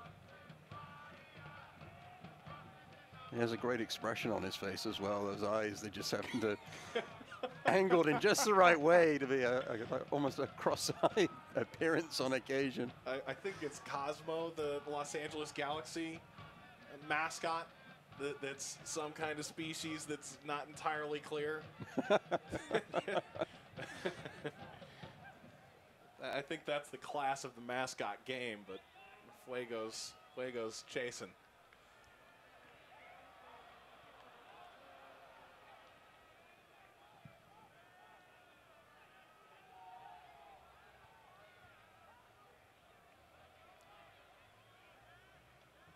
Camden Faywo muscled off the ball.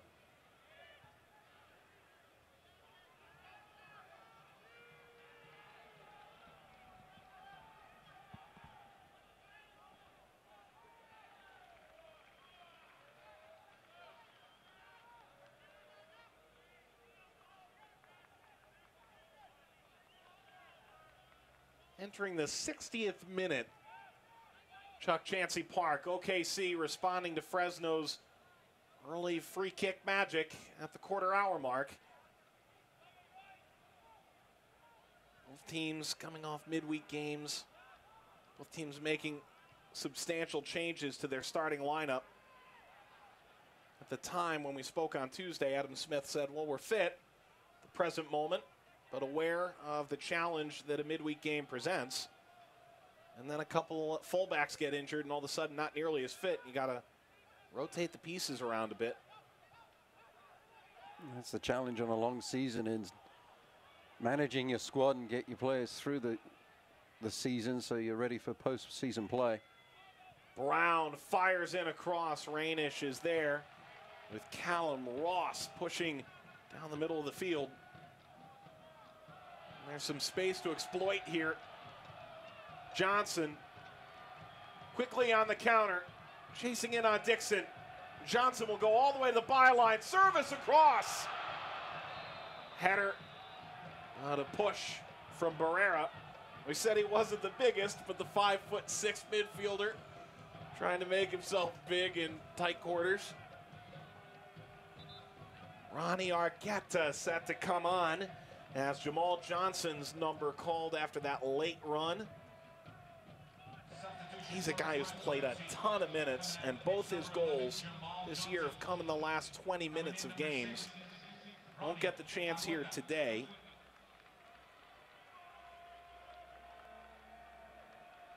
He's done his best down that left flank. He's had to go against Richard Dixon, number 2 for OKC. That's a real tough customer to try and get around. Huge clearance off of the deck by Van Oekel, all the way into the arms of his opposite number. Although both goalkeepers do wear a number 30, so not really opposite numbers. Two peas in a pod, then.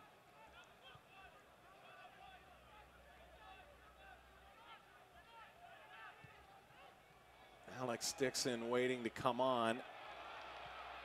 Bustamante. Now the cross from the left-hand side for Barrera is cleared.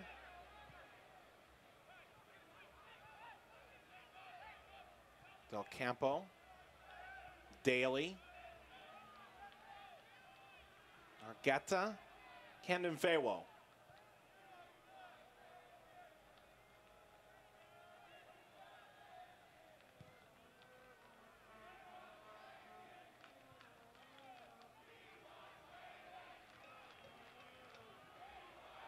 Argueta coming in. Barrera's moved back out to his right flank for the Foxes. Verhoeven's moved over to the left-hand side. Jamal Johnson was occupying that space before he was subbed out.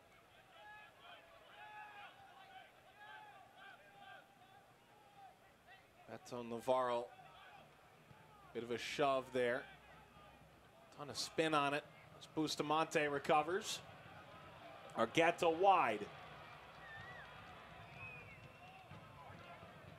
Camden Fayewell, Argueta.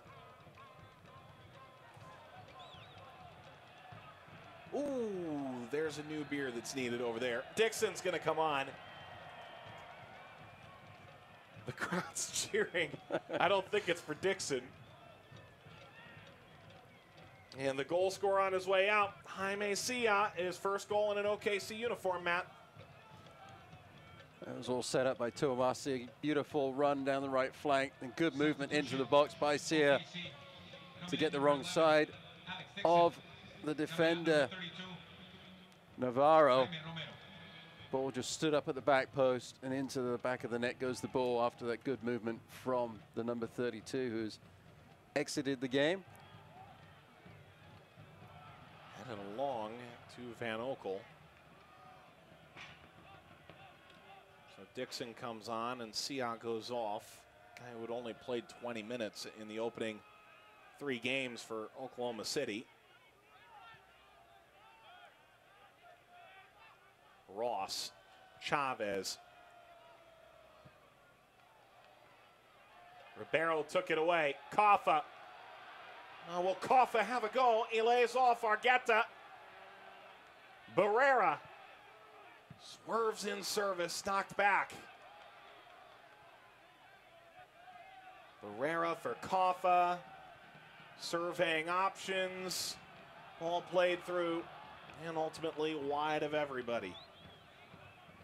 Bustamante or Argueta, I'm not sure who it was in an offside position, so couldn't make a play on the ball as it was driven through into the 18.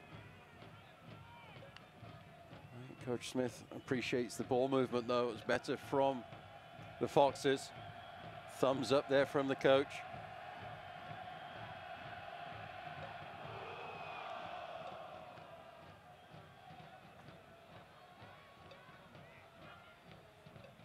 Soto fans, let's give a big shout out to the first responders out by left field.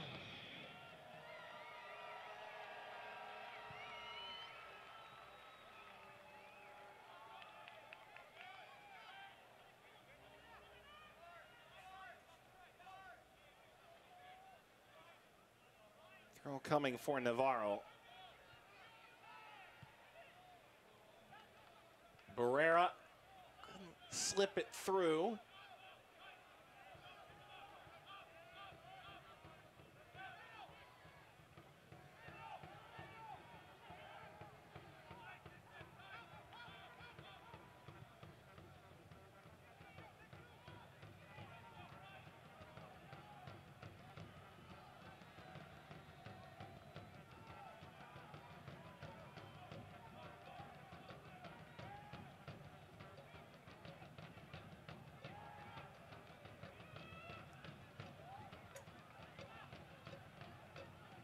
Ribeiro. Lifted up the near touchline. Out of reach for Bustamante. Didn't. Well, he's been in and out of the starting lineup in truth. Performed really well against Las Vegas. Had a ton of opportunities against Galaxy 2. Throw here for Fresno as they try and turn up the heat a bit on Oklahoma City. They've been so good late in games. Argueta. Slid out wide, Verhoeven. Argueta in the 18, on the turn, drops it back. Kicked away from Camden Fayewell. And a player down inside the 18 for Fresno. Ribeiro looking ahead. And now he notices a player is down. He'll kick this out. It's that Argueta who stayed down at first glance. Argueta rather has moved the other way. Now Kaffa's back to his feet. I didn't see where the contact happened. He's not happy about it, obviously. Not at all. I love the expression on the face of Abiyaja. So what's going on? Biaga's gone to check on the fellow captain's armband wearer. Now Callum Ross and him having words. Well, this may take more than timeout. I think the referee will make him shake hands. You devil. Well, stay tuned. There it is. Oh, man. I don't think that the referee made him do it. I think it was Abiyaga that did it. Oh. In the Superbook, Matt Stubbington is a winner tonight. That was those odds were good, but I don't know they were that good. Whew. And we're back in play.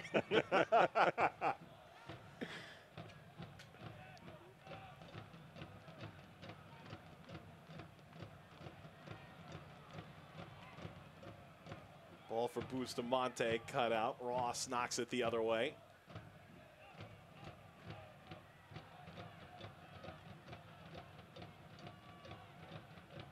To Mossy.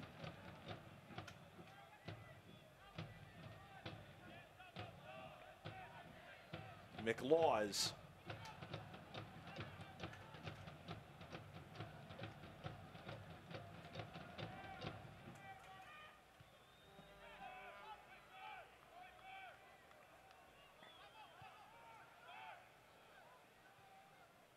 Ross recovers again.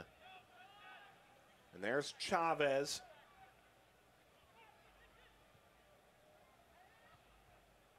McLaws couldn't sneak that through.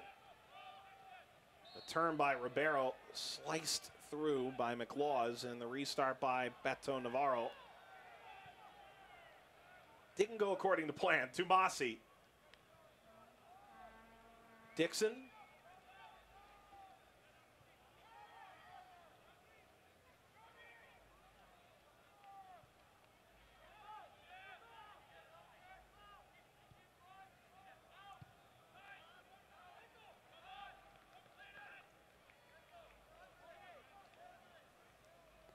Looks like Kaffer has been pushed up top alongside Bustamante. That feels like Adam Smith looking for 3 points, doesn't it? It certainly does. You want to take care of that home field. Certainly Adam Smith will be hoping that he can find a way to secure 3 points tonight. Worth noting that both Taryn Campbell and Christian Chaney are offensive substitutes available to Fresno down the stretch. They've already made one move, bring off Jamal Johnson, bring in Ronnie Argueta, the former Colorado Springs Switchbacks captain.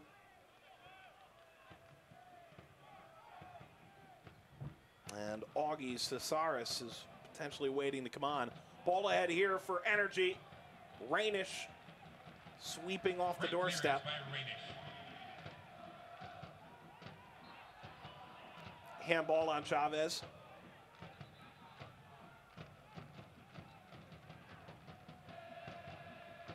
Chavez said that went off the pectoral. Remember, you can visit the Fresno Paraphrase. FC team store located in the southwest corner of the concourse and behind section 119 today to get your Zorros gear. Fresno FC kids. Verhoeven and Tumasi, both highly celebrated young products. Verhoeven does really well here.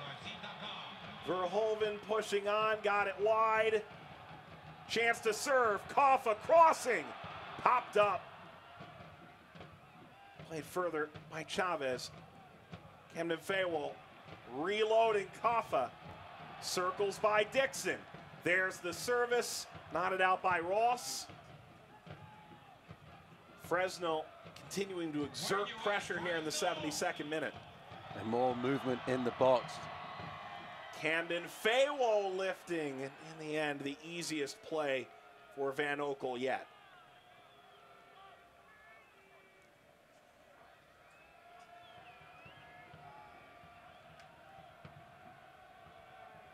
You talk about movement in the box, and we spoke already a bit about it, but Adam Smith talking about trying to recycle those runs and be a little less static inside the 18. Well, you look at Kaffer, he likes to serve the ball with his left foot, so he's going to try and take the ball down the line, look up. If there isn't an open pass there, he'll then bring it back to his right. At that point, as an attacker, you have to read that, recycle your run. go from the near post to the back post, pop back out. Give him some options to look for and make life difficult for the defenders. If you just stand there, when I was defending, that was my favorite type of forward. Stand there makes my job easier. I don't have to run. But if you got some movement in the box, I got to pay attention, and that's what the staff for the Fresno Foxes are looking for from those players in the box. Have some industry about what you're trying to achieve. Pedro Ribeiro comes off. Augie Cesares comes on. This is a direct center mid for center mid move. Joins Jamal Johnson on the bench of the already used. Johnson's got a couple big heavy ice bags on his legs already as he starts preparing for Fresno's next match. They're on the road to St. Louis. They'll go take on those St. Louligans at Toyota in Missouri next Saturday. Game that'll be on TV in Fresno. It'll be a very intriguing matchup between the two teams. St. Louis playing well today.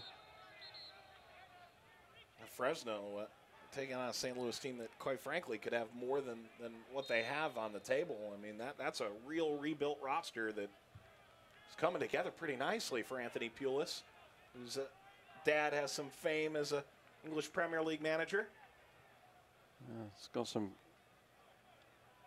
coaching chops in the family, that's for sure.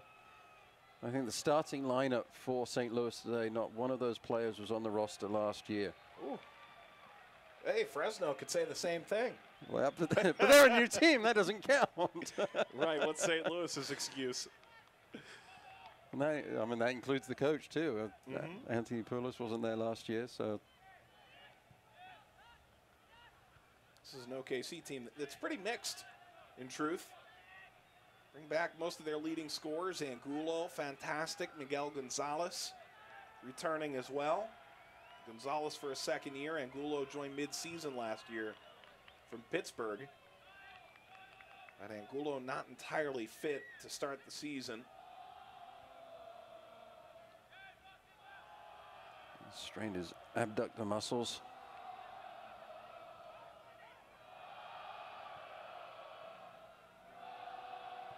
Final quarter of an hour. This is where Fresno's been their best this year.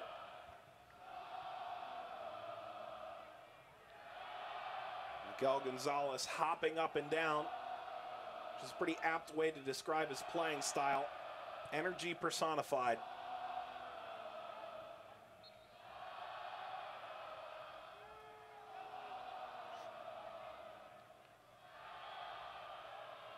And now the sub allowed onto the field. Jose Baril will come off. Miguel Gonzalez is set to come on. Gonzalez's bicycle kick goal on a flip throw by Michael Harris last year was viewed over 15 million times worldwide. Gonzalez scoring against Sacramento in an ESPN Game of the Week for Energy FC last year.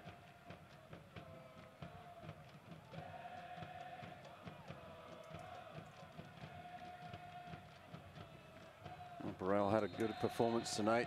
Dangerous down the left flank. Substitution, OKC. Number 10, Miguel Gonzalez comes into the pitch. Jose Barril with number 14 leaves the field.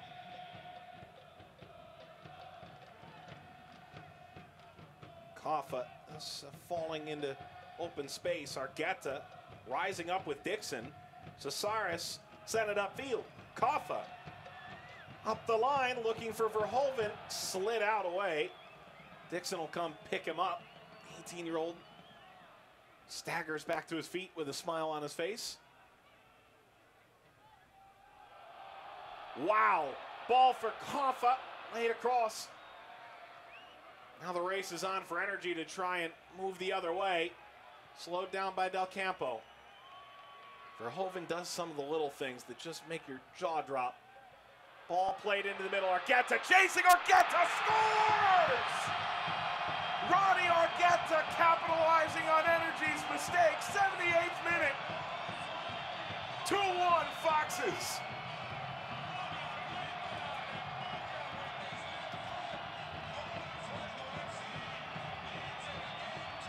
Verhoeven does some of the little things well down the left flank, keeps the ball alive, plays it to Kaffer, Kaffer into the box.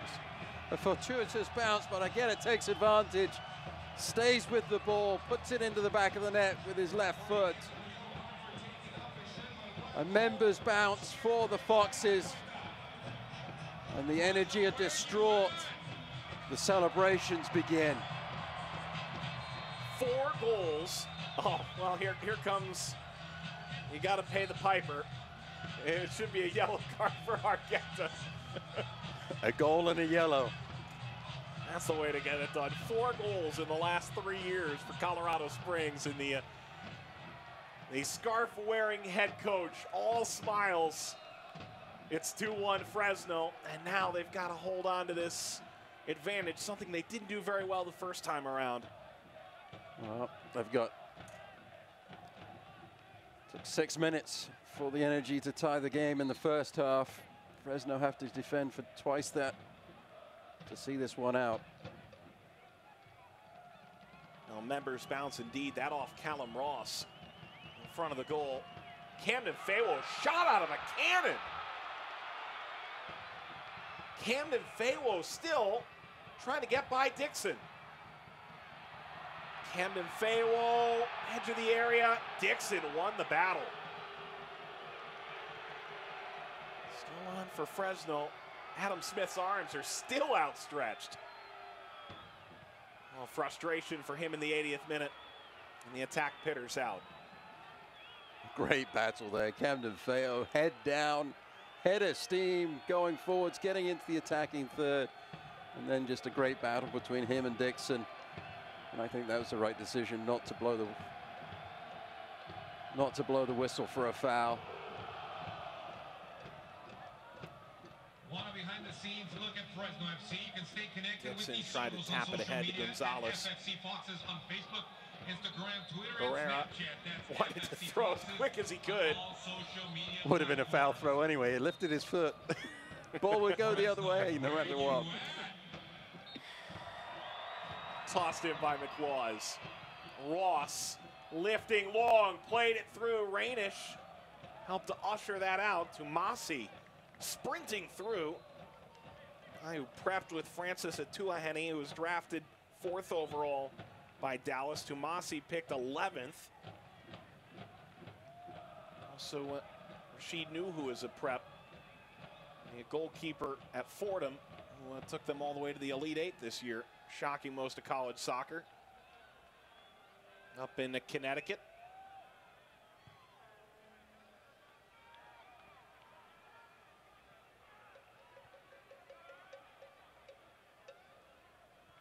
Alex Dixon for Gonzalez.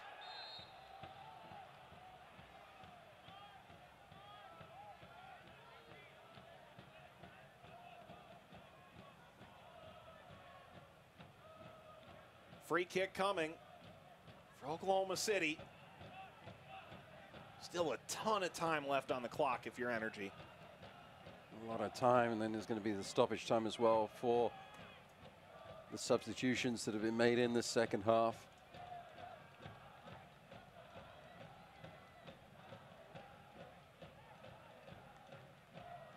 Brown, who came in August last year. 27-year-old set to line this up. Brown, driven cross. Dixon on the ground. Gonzalez lays it off. Dixon swerved it out of play. I think the back line of the Fresno team were expecting the offside flag to go up. There certainly was somebody offside. It was an offside call made. Players in the box in an offside position when that ball came in, and the flag did go up on that far sideline.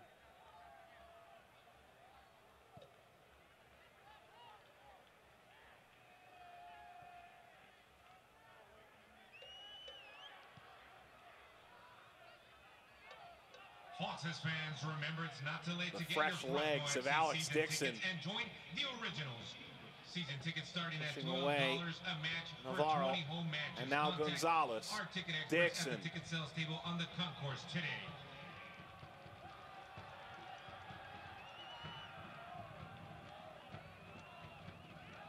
Ajay for Ross. Well, if you're looking for someone to go lead the charge, Juan Pablo Caffa with theatrics and all, acting as the pulse of this Fresno Football Club team right now.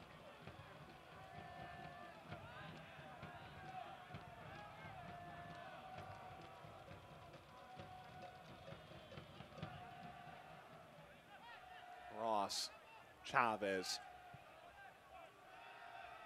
Gonzalez backing to the center circle to take over. Tumasi. Tumasi, a second time. There's no whistle there. The follow-up shot pops up in the air. Brown chasing after it and headed out by Navarro. Tonight's official attendance, 5,123. Over 5,000 tonight. Chuck Chansey Park, will they see the first home win for Fresno? Ball over the top is cleared. And Barrera into a no man's land. Only Van Oekel is back.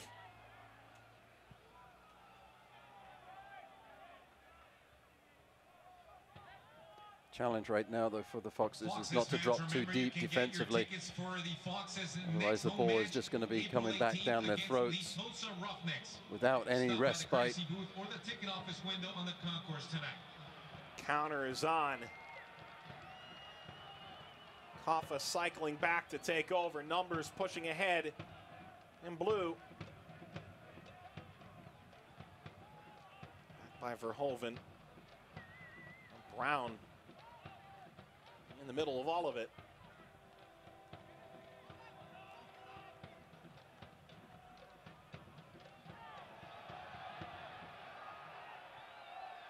Laws took that away to Mossy or Gonzalez. Del Campo out to Verhoeven, and Fresno charging ahead again.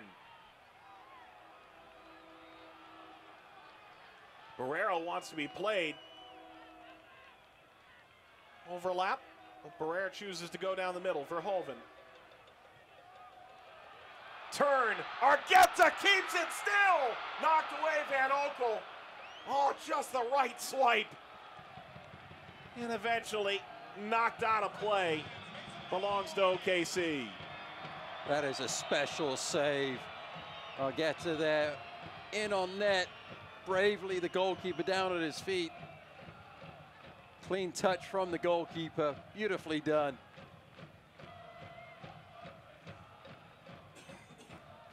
There's a point tonight for OKC. That's probably the turning point for energy.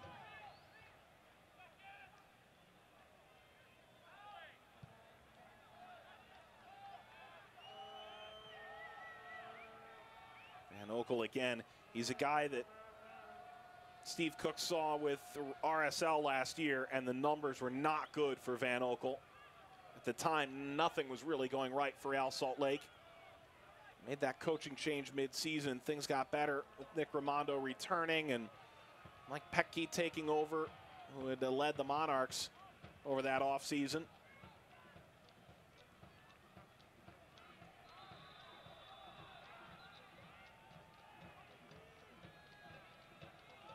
Change coming for Fresno.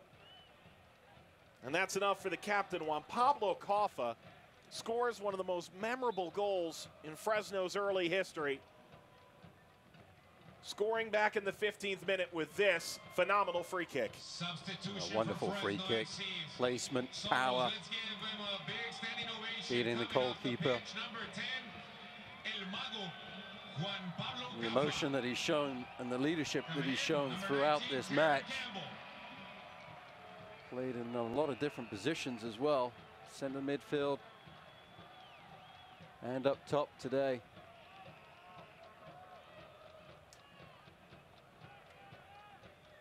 Caffa comes off, and Terran Campbell comes racing on. 3 years with Whitecaps too.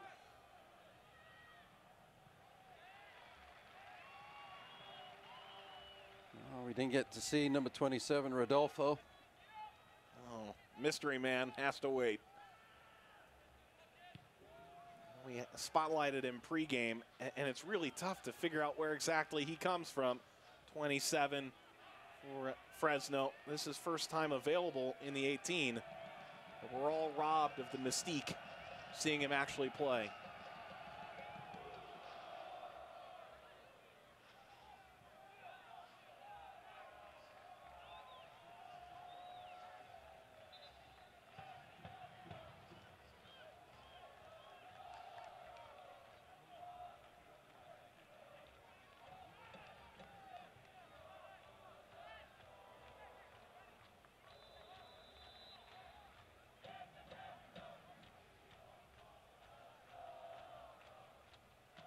Nearing the 90th minute, 15 games across the United Soccer League today. Only Las Vegas playing at home remains. After this one, it's already underway. At the half.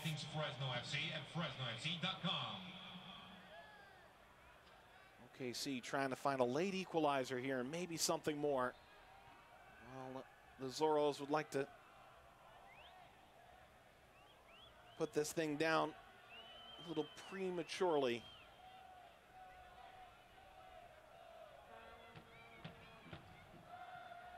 Brown knocks a header into the 18. Gonzalez chasing after that. Cesaris involved there.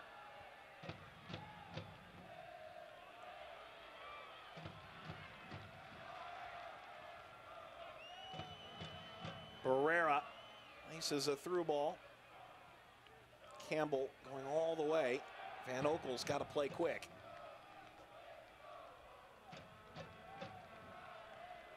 Swope Park a 1-0 lead over Las Vegas in first half stoppage time, I should say.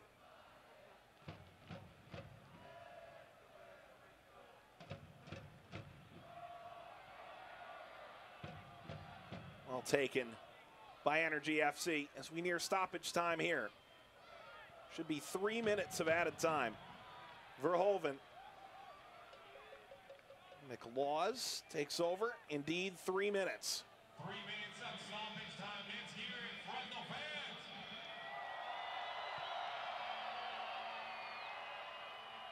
fans. Verhoeven has shown some of his potential tonight. Hadn't seen that last 2 home games for me. The young man is impressed, particularly in this second half, Mike.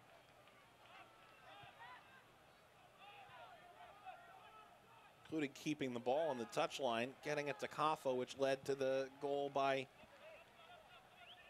Ronnie Argueta in the 78th minute, the go-ahead goal. McLaws bounces through with the help of Dixon. Dixon after it again. That's a foul. What a dangerous spot for Energy. The final 2 minutes of stoppage.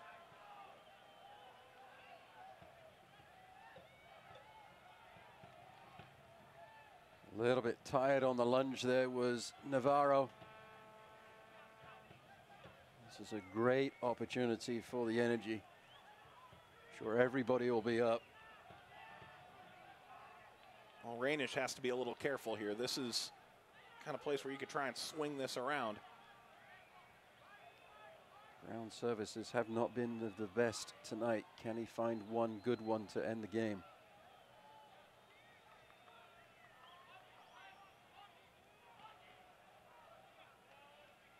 Shouting out at Augie, trying to move him over. Brown, free kick in stoppage time. There was a collision before the kick. Will they do this again? Sure looks like it. Chavez arguing here. Looked like he and Terran Campbell.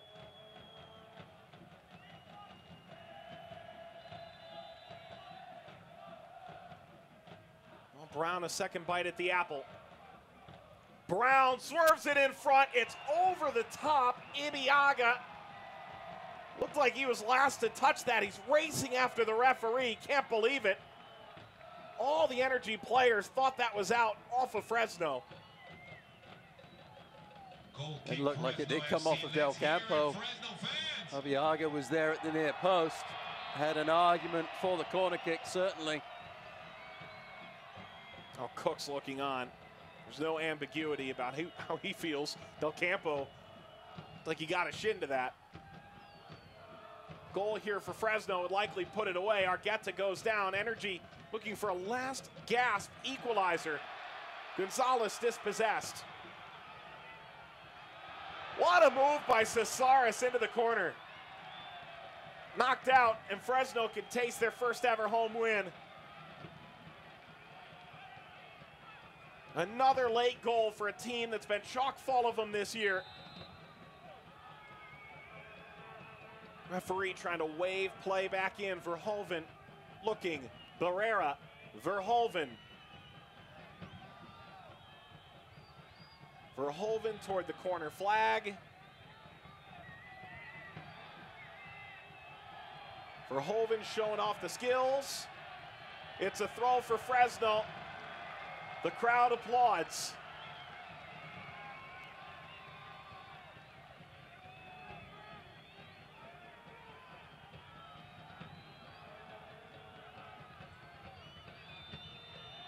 Full-time, Fresno at home has won a second in a row. The first ever franchise win at Chuck Chansey Park. 2-1 over Oklahoma City.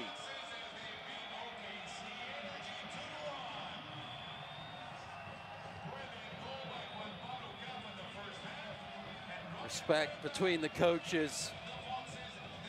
Relief for Adam Smith and his crew from Fresno FC. Fantastic for the fans. A much better performance, Mike, from the Energy FC tonight than it was midweek, but wasn't quite enough in the end.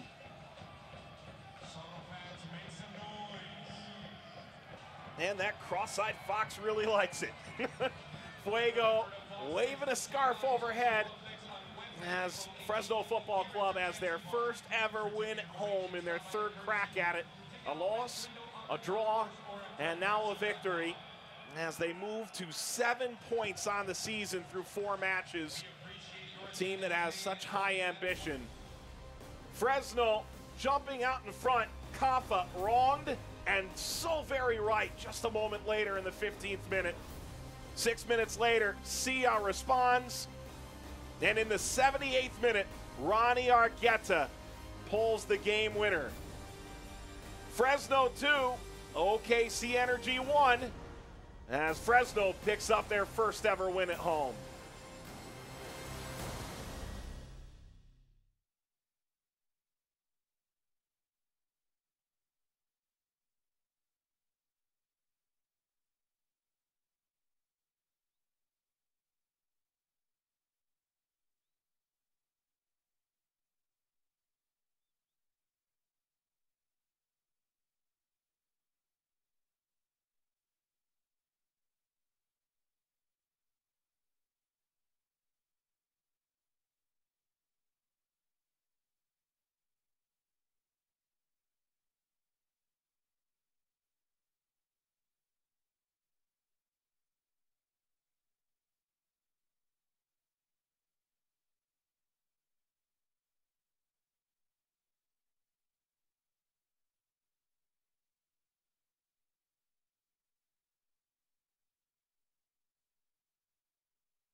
You have to know how much this means to Beto Navarro, as Fresno as they come. And these fans loving it at Chuck Chancey Park. A 2-1 victory. Ronnie Argueta, the game winner in the final 15 minutes to knock off Energy FC, a conference finalist in the West last year. Matt Stubbington's alongside Mike Watts, full-time highlights. Juan Pablo Caffa, how about that for a highlight in the 15th? Certainly is a highlight, a beautiful left-footed strike from the free kick. Couldn't place it any better, but the Energy weren't done. They came back to Owasi, great movement down the right flank, stands the ball up. Great movement in the box from Sia and heads it in to the back of the net. This comes in the 21st minute, and an excellent cross. Sia's first goal coming over from Charlotte to OKC Energy over the offseason. So the Spaniard levels the match. Near the midway point of the opening half, Fresno would try and find their response before halftime. Jamal Johnson across. Good cross in. Ribeiro just couldn't get on the end of it to threaten the goal. And some more chances into the second half. Now again, Ribeiro trying to find his way to connect with the corner kick from Johnson, but wasn't able to do so. And then Caffa, we thought he might have another moment of magic in that left foot, but it wasn't to be. The goalkeeper was well positioned to make a nice save. And Okel makes the stop, and it's still 1-1. We see the ball ahead from Verhoeven. Caffa sends it in, and it's unlucky in truth for Callum Ross, but Ronnie Argueta doesn't care in the 78th minute. He doesn't care. The Foxes fans behind the goal don't care. He kept it alive. He put it in the back of the net. His celebration, he stripped off the shirt in exultation, got a yellow card for his trouble, but he doesn't care. The fans don't care. They go home happy tonight, victorious. Coming up next for Fresno, they're on the road at St. Louis. It comes in April the 7th, 8:30 start Pacific time, and then they will take on Tulsa after a bye week next here at home at Chuck Chancey Park. A ton of great games on next week's schedule, all starting on Wednesday night with Tulsa and Portland, and the big derby in the East, Cincinnati and Louisville City, coming at Nippert Stadium on Saturday night. Should draw a few eyeballs too. The Cincinnati always draw a few eyeballs to their games. There's going to be a huge crowd on hand and a great match between those two great clubs. So plenty of good games to look forward to in week number 4 in the USL. 4 games in the books for Fresno, and they've got their second victory. They're first at home in their 3rd home match. They're up to 7 points and firmly in playoff position with a 2-1 win over OKC, so very early in the season. So Fuego celebrates as Fresno a 2-1 victory for Ryan Rose, Jonathan Tellicher, and Jose Ontiveros. Matt Stubbington alongside Mike Watts saying so long for tonight. This copyrighted telecast of the United Soccer League may not be retransmitted, rebroadcast, or reproduced without the express written consent of the United Soccer League.